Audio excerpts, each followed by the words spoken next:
Good morning. I'm Scott Harvey. My pronouns are he and him. I'm wearing a dark gray suit and I have a white beard. I want to welcome everyone to First Unitarian Church, where our mission is to explore the eternal, nurture community, and pursue the common good. We welcome you in your brokenness and in your wholeness, no matter who you have been, who you are, or who you are becoming. We greet you today with love. I'd like to extend a special welcome to everyone who is watching us on YouTube this morning. During the prelude, please introduce yourself in the comments and let us know where you are joining us from. If you're in Oklahoma City, what neighborhood are you in? Or if you're somewhere else, what city are you in? And now the prelude prepares us for worship.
Hoy tengo el placer de invitar a Juliet Nazario y Beato, su esposo, a encender nuestro cáliz en honor al primer cumpleaños de bebé Chloe. Everybody wish Chloe a happy first birthday, please.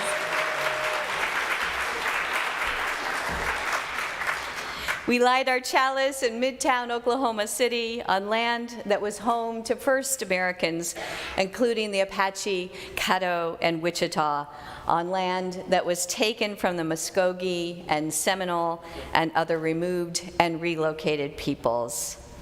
Encendemos el cáliz como símbolo de nuestro tiempo sagrado juntos. El cáliz ardiente representa la luz de la razón y la ciencia, el brillo de una comunidad querida, el calor purificador de la justicia y el fuego de la esperanza. Again, welcome. I am Reverend Diana Davies, and my pronouns are she, her, hers.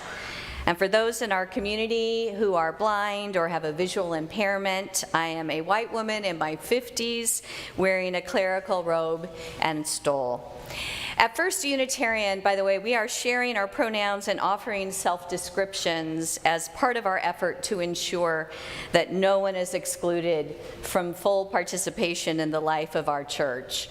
And in this spirit of inclusion, our sanctuary is equipped with a telecoil hearing loop system. And you need to see your hearing aid provider to learn how to access this. We also have large print orders of service and hymnals available in the back.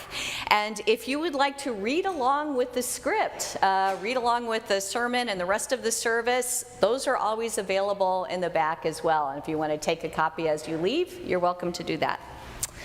By the way, we also have a quiet room near the door when you enter today, so if any time you just need a space to decompress, that is available to you too.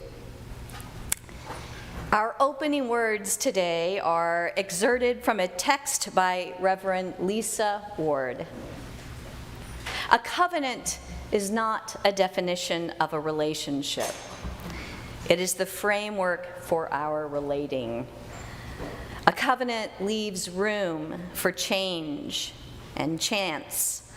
It is humble toward evolution.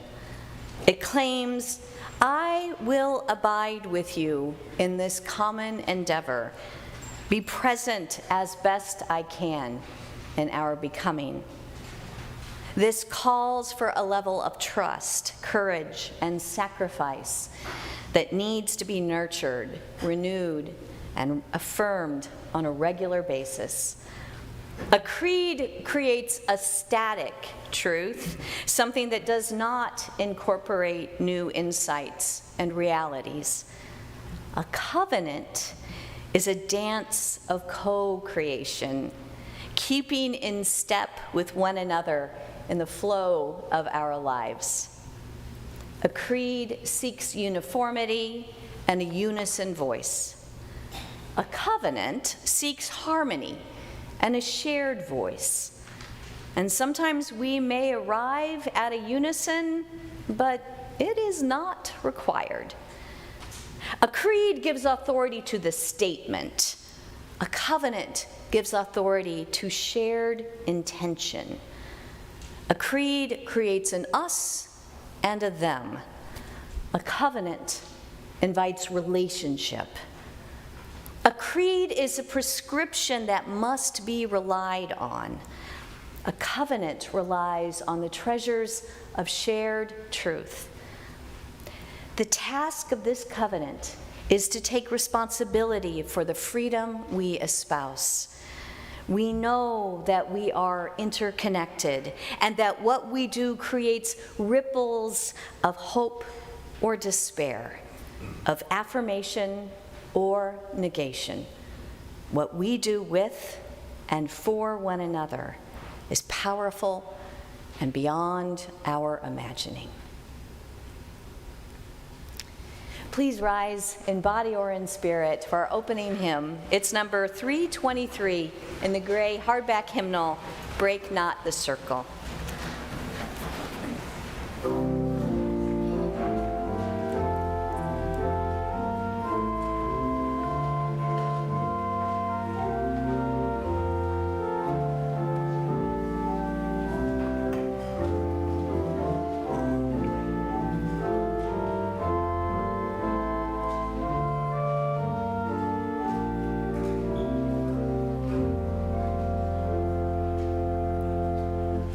Break not the circle of enabling love, where people grow forgiven and forgiving. Break not that circle, make it wider still, till it includes, embraces all the living. Come wonder at this love that comes to life, where words of freedom are with humor spoken, and people keep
How is my volume? Okay. My name is Claire Allwater. I am a older white woman, and I am on the board of trustees for our church. I'm going to start by telling you something. I'm going to be having you read new principles, and you're going to find them in the hymnal when I get to this point. So you'll start here, and you'll go past the preface, and you'll see a page that says Singing the Living Tradition. And right behind there is what I'm going to ask you to read with me in a little bit. Okay. In 1959, in Syracuse, New York, the American Unitarian Association and the Universalist Church of America worked out an agreement to consolidate their organizations and resources into the Unitarian Universalist Association. The merger became official in 1960, and in 1961, the UUA published bylaws that included, in Section 2, the 6 principles of this new free faith. These principles were: 1, to strengthen one another in a free and disciplined search for truth as the foundation of our religious fellowship. 2, to cherish and spread the universal truths taught by the great prophets and teachers of humanity in every age and tradition, immemorially summarized in the Judeo-Christian heritage as love to God and love to man. Number 3, back in 1961, to affirm, defend, and promote the supreme worth of every human personally, the dignity of man, and the use of the democratic method in human relationships. Number 4, to implement our vision of one world by striving for world community founded on ideals of brotherhood, justice, and peace. Number 5, to serve the needs of member churches and fellowships, to organize new churches and fellowships, and to extend and strengthen their liberal religion. Number 6, to encourage cooperation with men of goodwill in every land. Feminists led the way in objecting to the sexual language in these principles, and through a long process of resolutions, drafts, and revisions, in 1985, 24 years later, the Unitarian Universalists adopted the 7 principles that we know today. You will find them in your gray hymnal, and I ask you to read them with me. We, the member congregations of the United Association, covenant to affirm and promote worth and dignity of every person, justice, equity, and compassion in human relations, acceptance of one another, and encouragement to spiritual growth in our congregations, a free and responsible search for truth and meaning, the right of conscience in the use of the democratic process within our congregations and in society at large, the goal of world community with peace, liberty, and justice for all, respect for the interdependent web, all existence of which we are a part. Thank you.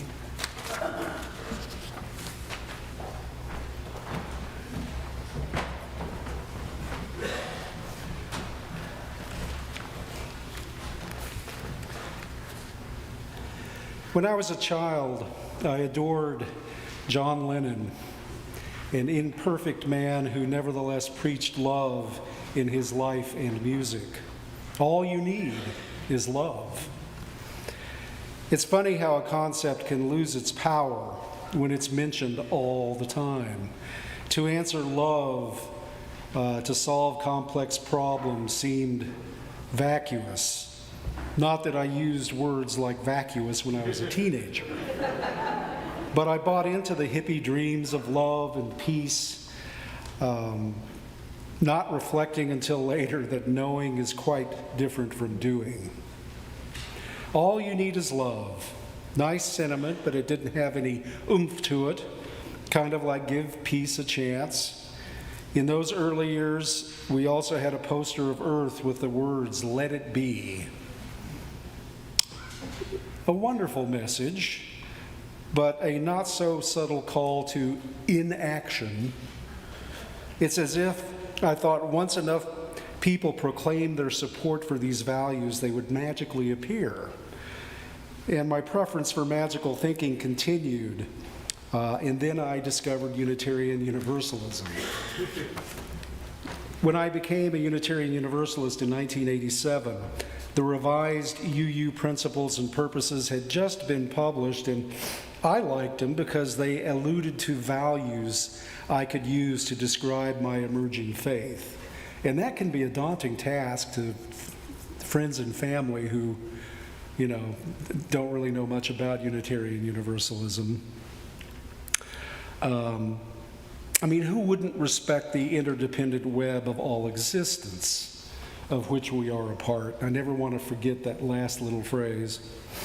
Yes, let's go ahead and use the democratic process. Justice, equity, and compassion in human relations? Cool. And then there's having a goal of establishing a world community with peace, liberty, and justice for all. No problem. I'll get on it right after lunch. My least favorite principle early on was the principle that affirmed the democratic process. How boring, how messy. Of course, as I grew older, I realized how primary that process is, and that none of these things matter if they don't compel a person to work for transformation. Transformation of our world based on our values. So the next time someone complains about Unitarian Universalism because you can believe anything, remind them that we believe our salvation is here on earth, working to enact our values. This task requires a level of concentration and steadfastness that I still find intimidating. So how do we use our values to transform society? Hard work is how it happens, and frequently that's not even enough. People in this congregation and in our community never cease to amaze me with the problem-solving work that they engage in. But the problems are so big that to an individual, it's hard to know what to do. Well, what we do is we choose to work in community with each other and with like-minded friends. We freely choose to enter into relationship with one another, is the way UU theologian James Luther Adams coined it. And often we use the word covenant to stress the importance of relationships. And I wish we could magically wave a wand and put the world in covenant where we agree to look after each other.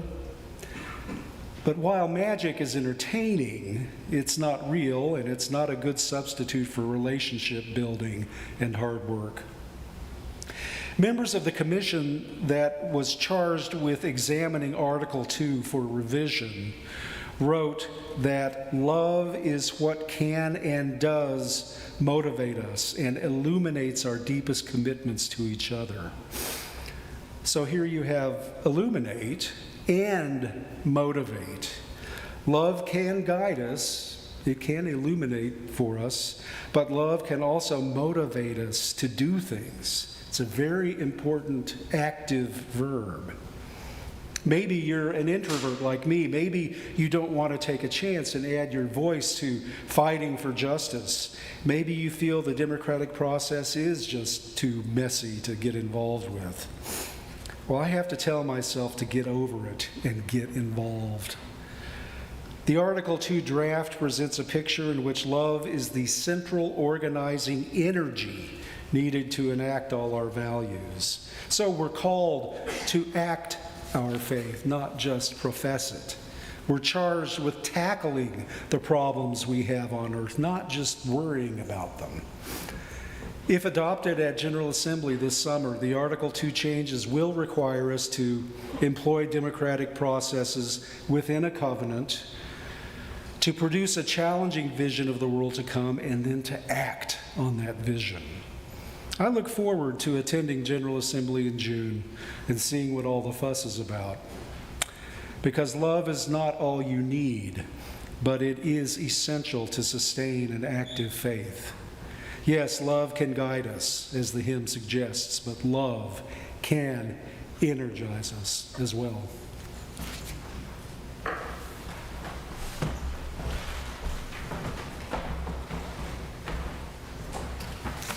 Good morning, I'm Marcia Woodward. My pronouns are she, her, hers. I am an oldish white woman with a teal sweater and glasses. And I serve on the Board of Trustees as President-elect.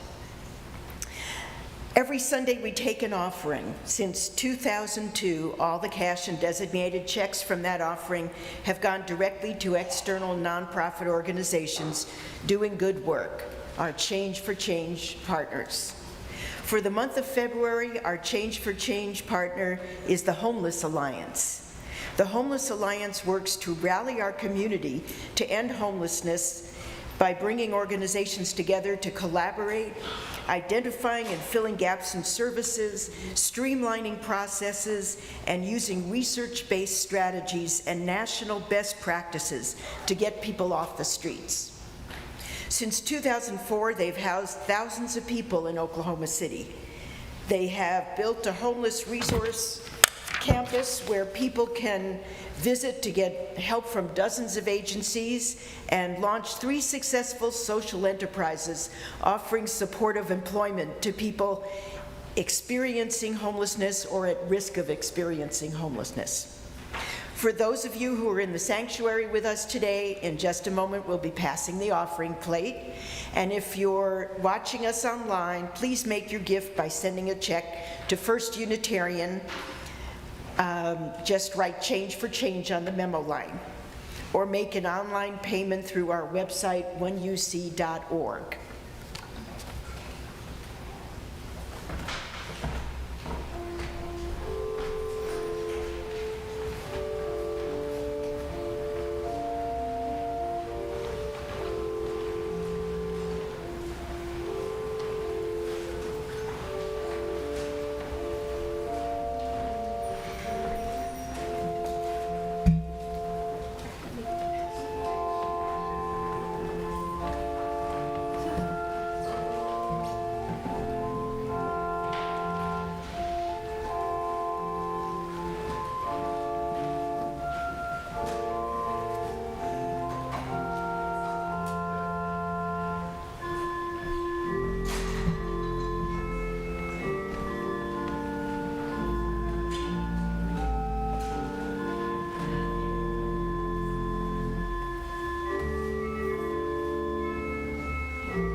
The proposed revision to Article 2 of our UUA bylaws lists 7 values that Unitarian Universalists share.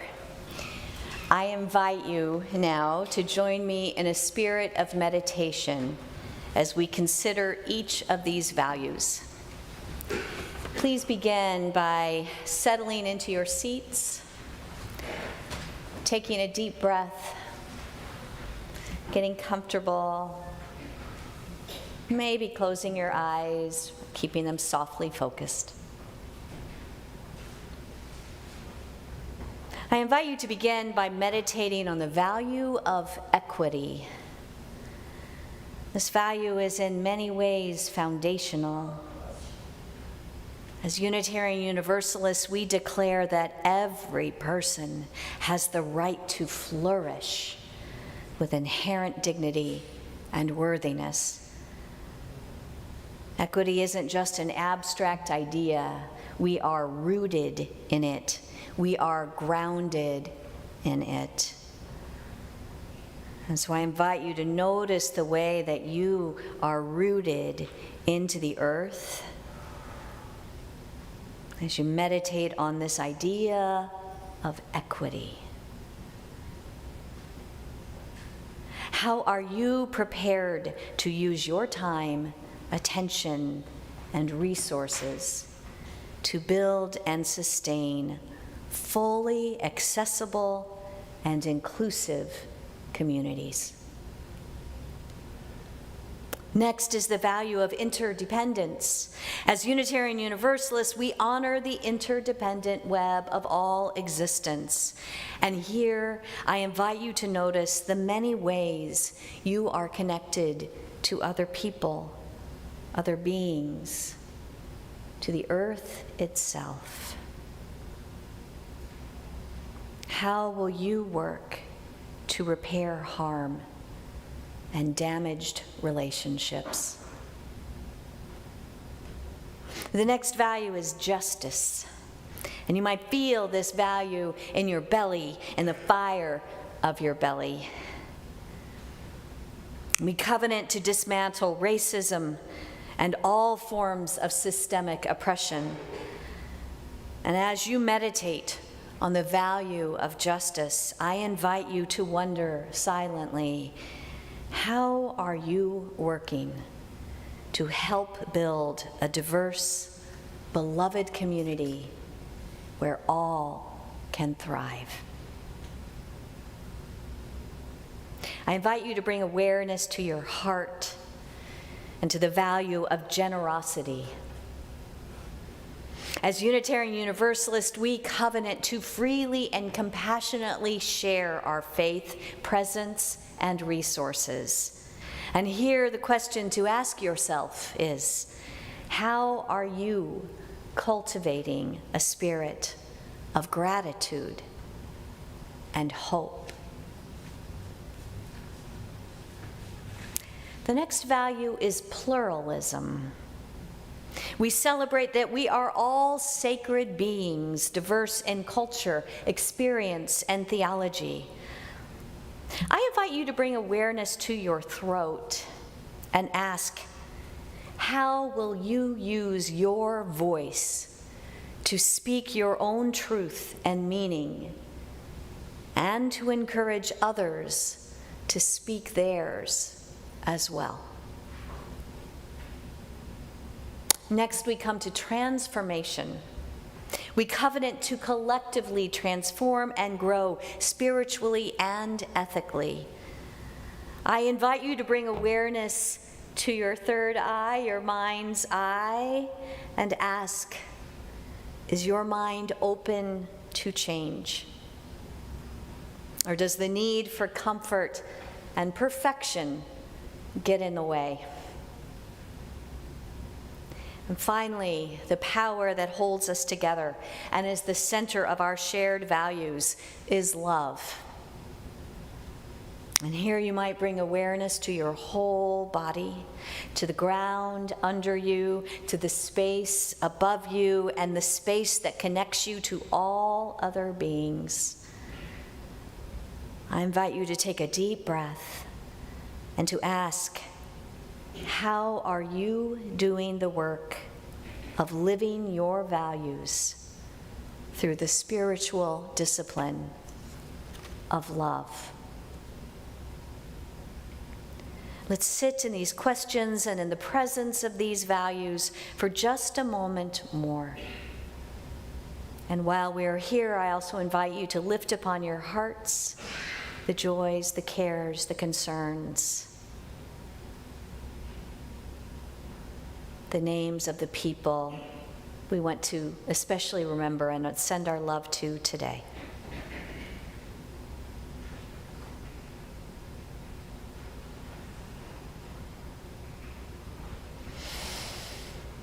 And taking a deep breath, I invite you to open your eyes and come back into this space.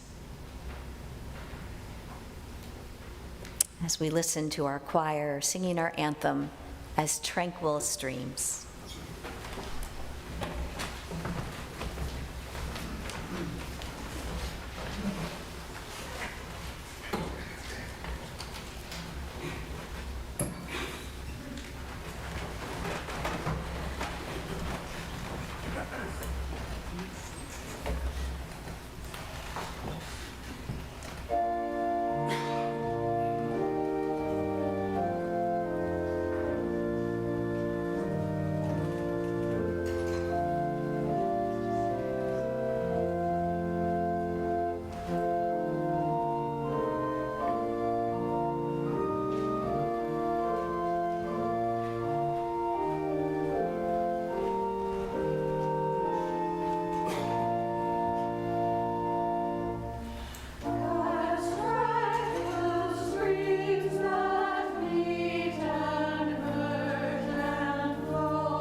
the fatherhood of God, the brotherhood of man, the leadership of Jesus, salvation by character, and the continuity of human development in all worlds, or the progress of mankind onward and upward forever.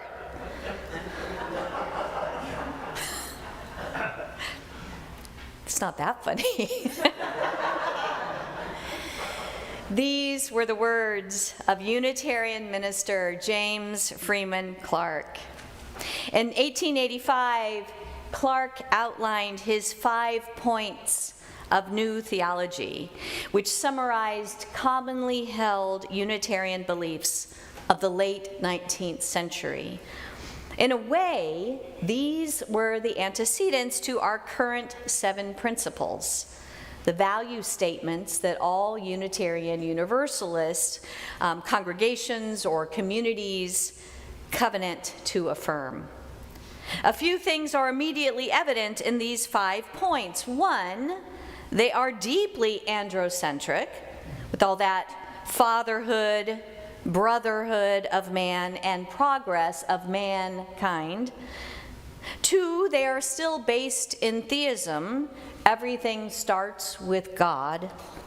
And 3, they suggest a forward movement of progress that is presented as a straight line to the future with no twists or turns, no steps back, just onward and upward forever.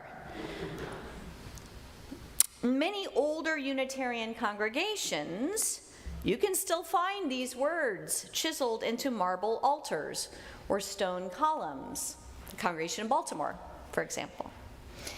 As outdated as the sexist language might be today, these 5 points still haunt our current theology. As Unitarian Universalists, we still call ourselves progressives, meaning that we believe in progress, that movement forward is possible, and that change is, for the most part, good. And we still tend to envision progress as an arrow, or at least as a long arc that points and bends toward justice. The point is that we are a people committed to movement. We get this from our Universalist ancestors as much as from Unitarians like James Freeman Clarke. In 1922, theologian Louis Fisher wrote, quote, "Universalists are often asked to tell where they stand. The only true answer to give to this question is that we do not stand at all. We move. We do not stand still, nor do we defend any immovable positions. We grow, as all living things forever must do. Our main interest is to perceive what is true progress, and to keep our movements in line with that, and not to allow ourselves to move round and round in circles like a squirrel in a cage." Unquote. And there's the key. It's not enough just to keep on moving. We are dedicated to moving forward, not in a circle. Movement only matters if it leads to progress, not to repetition, not to an eternal return. If there is anything more frustrating than a still point, it is surely a circle with no beginning and no end, just forever repeating and repeating. The ultimate trap where nothing you do matters. For some people, this is the very definition of hell. If you have ever been in a committee meeting where the same topic keeps coming up again and again, and it seems the meeting will never end, you know what I'm talking about. 30 years ago, on February 12th, 1993, a movie came out that set this deeply philosophical idea of eternal return into the context of a comedy starring Bill Murray. It was, of course, Groundhog Day, the story of a jaded weatherman, Phil Connors, who is stuck with delivering the weather from Punxsutawney, Pennsylvania on February the 2nd. For reasons we never understand, Phil gets caught in a time loop where, regardless of what he does or what is done to him, including being stabbed, shot, poisoned, frozen, hanged, electrocuted, and burned, he wakes up every morning to the tune of "I Got You, Babe" in Punxsutawney, Pennsylvania on Groundhog Day. We don't know exactly how long Phil is trapped in this loop. It's long enough to move through greed and manipulation, to desperation, to resignation, to enlightenment. It's a long time. But while the rest of the world is put back on factory reset every morning, Phil is slowly changing until he changes so significantly that he is finally released from the circle. And this can happen because Phil's mind isn't reset every day. He learns. He incorporates countless years of experience and lessons into new ways of understanding. He looks back on past mistakes and victories to determine his next steps. And eventually, there is a shift. His actions are no longer calculated for his own gain. He acts purely out of love. And this is his salvation. This is what sets him free. The thing is, while Phil Connors is trapped in a circular time loop, his own lifeline is more like a spiral. What's the difference? Well, a circle, of course, is a two-dimensional figure in which all points on the line are of equal distance from the center. That never changes. With a spiral, though, you have change, you have movement, you have growth. In one kind of spiral, the line loops out so that each loop is increasingly distant from the center. And in another kind of spiral, a helix or a corkscrew or a coil, the loop doesn't move out but up. Circles are beautiful, and they're at the heart of nature itself. From our cells to the planet, we find circles. Circles everywhere. But circles have a way of just sitting there, being a circle. Spirals, on the other hand, move. By their very nature, they have momentum. And that's why we can talk about things spiraling out of control. You can't circle out of control. You can spin, of course, but it doesn't get you anywhere. The spiral is, in a way, a cross between the best part of a circle and the best part of a straight line. It progresses like a line, but it remembers like a circle. In the movie Groundhog Day, that's how Phil Connors finds salvation. He moves forward by looping back again and again, but each time with new knowledge, new perspectives. The 20th century author Vladimir Nabokov wrote in his autobiography, Speak Memory, quote, "The spiral is a spiritualized circle. It is in the spiral form, the circle, uncoiled, has ceased to be vicious. It has been set free." Unquote. Back in 1961, when the American Unitarian Association and the Universalist Association merged together into one faith, one of the first tasks was to create bylaws for the new organization.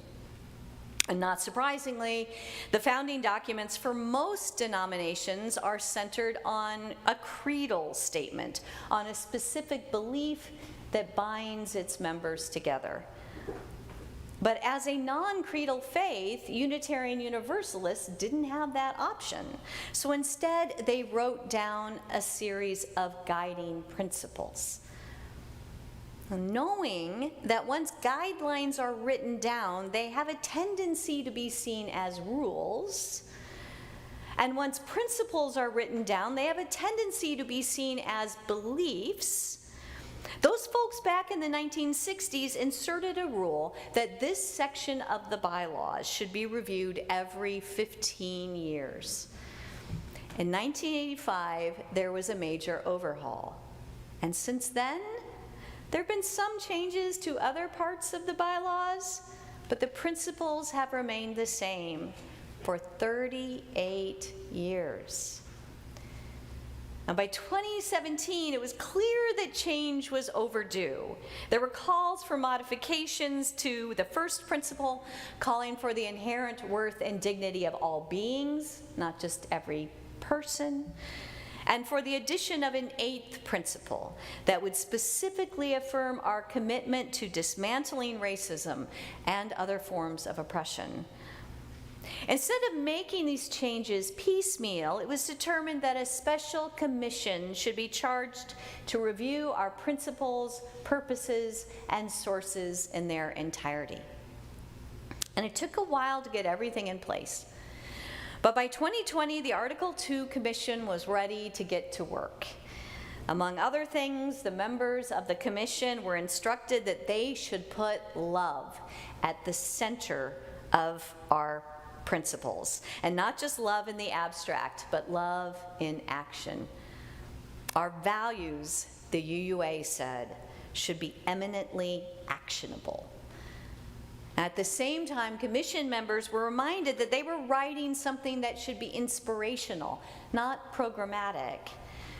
And breaking from the tradition of James Freeman Clarke and others, the commission was charged not just with looking to the future, onward and upward forever, but also with looking back at our past.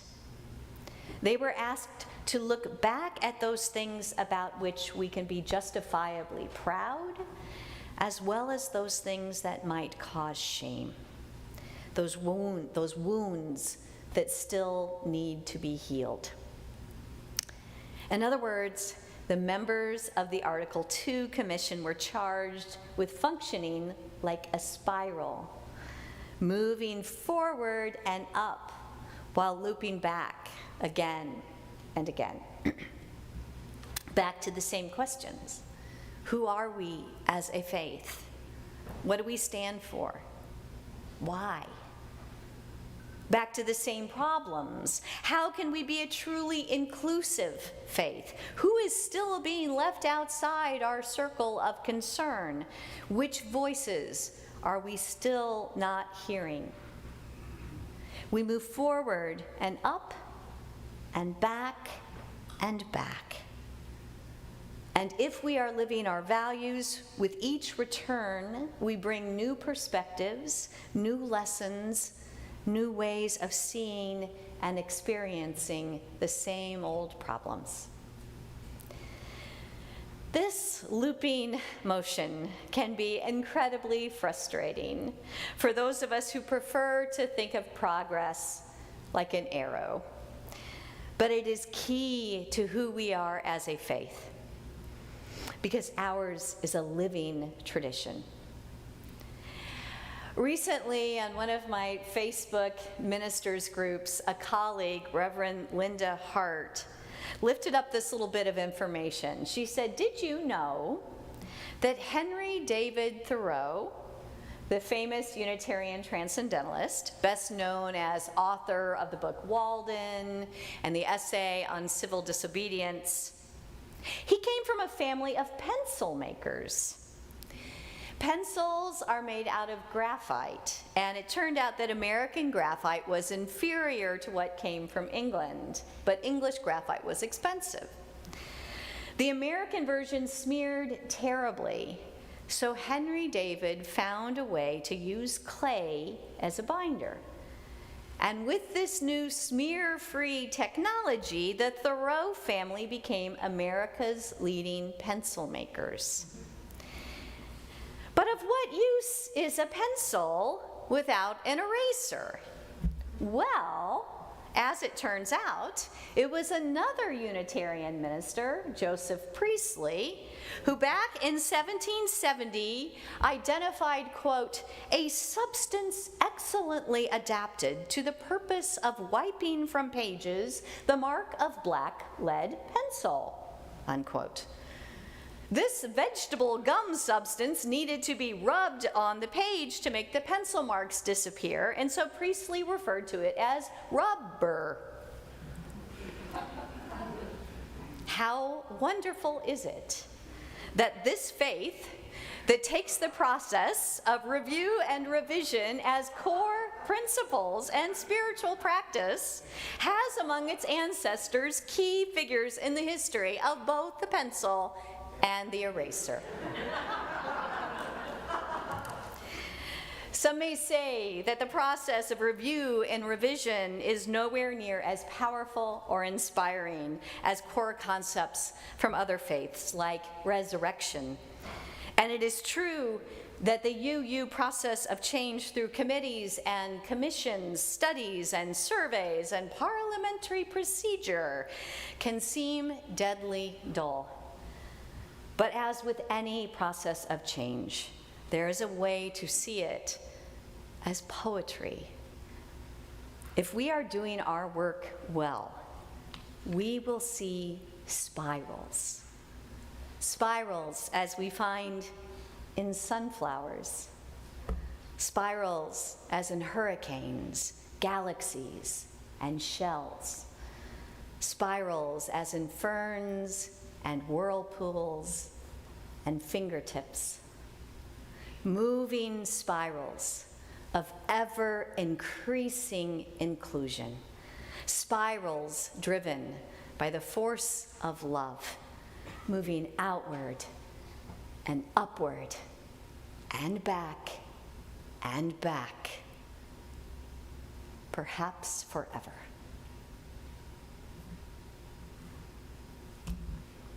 I invite you to rise in body or in spirit for our final hymn. It's number 131 in the gray hardback hymnal, Love Will Guide Us.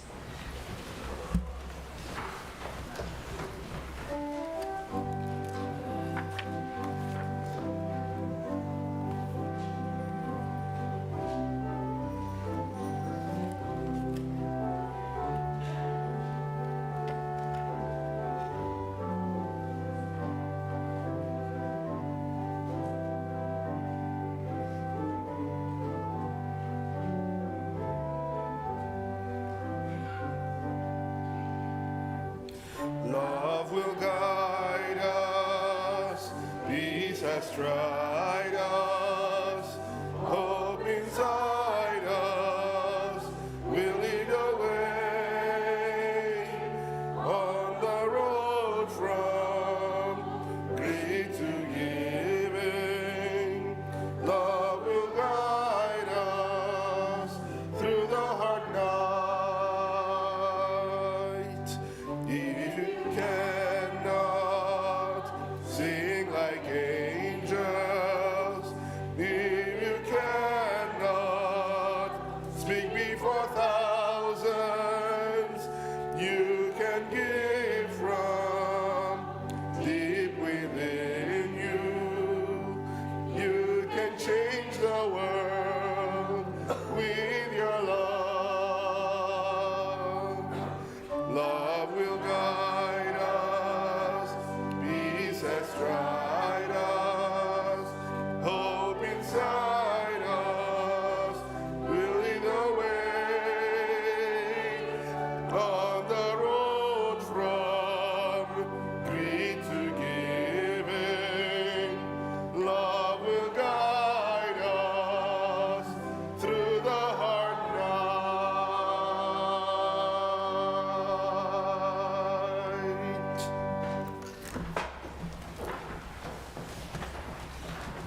We extinguish our chalice flame, but not the light of love and community, which burns in our hearts.